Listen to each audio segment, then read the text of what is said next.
আব্রাহা আল্লাহ তাআলার পবিত্র বাইতুল্লাহ ধ্বংস করার জন্য অভিযান পরিচালনা করেছিলেন। তার 50 দিন পরে, একই বছরে 50 দিন পরে আমাদের প্রিয় নবী সাল্লাল্লাহু আলাইহি ওয়াসাল্লাম বর্তমান সৌদি আরবের মক্কাতুল মুকাররমায় সেই সময়ের জাজিরাতুল আরবের সবচাইতে সম্ভ্রান্ত বংশ কুরাইশ বংশে আমাদের প্রিয় নবী সাল্লাল্লাহু আলাইহি ওয়াসাল্লাম জন্মগ্রহণ করেছিলেন। দাদার নাম আব্দুল মুত্তালিব, বাবার নাম আব্দুল্লাহ এবং মায়ের নাম আমিনা। রাসূল সাল্লাল্লাহু আলাইহি ওয়াসাল্লাম যখন জন্মগ্রহণ করেন, আমরা ইতিহাস থেকে জানতে পারি জন্মটা হয়েছিল ভোরের দিকে। আমাদের প্রিয় নবী সাল্লাল্লাহু আলাইহি ওয়াসাল্লামের মা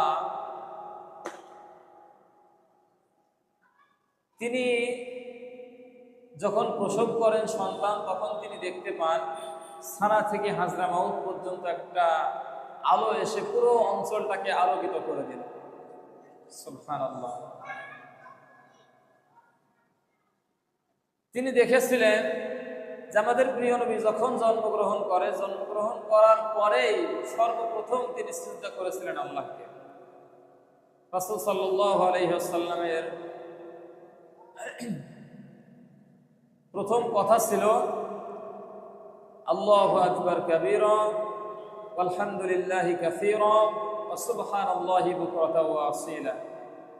এই বাক্যটা আমাদের নবী পড়েছিলেন। এটা অনেক সিরাতের মধ্যে রয়েছে, বিভিন্ন মতানৈক্য আছে, কিন্তু এইটাই সবচাইতে বেশি গ্রহণযোগ্য।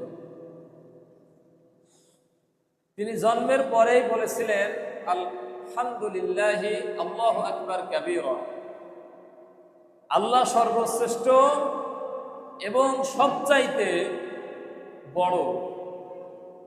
আলহামদুলিল্লাহি কাসীরা, সমস্ত প্রশংসা এবং সবচাইতে বেশি প্রশংসা এই বিশ্বজাহানের প্রতিপালক মহান আল্লাহ তাআলার জন্য। ওয়া সুবহানাল্লাহি বুকরাতাও ওয়া আসীলা, এবং তার যে নাম তিনি মহাপবিত্র এবং এটা চির উন্নত। রাসূল কারীম সাল্লাল্লাহু আলাইহি ওয়াসাল্লাম জন্মের পরেই প্রশংসা করেছিলেন কার? আল্লাহ তাআলা।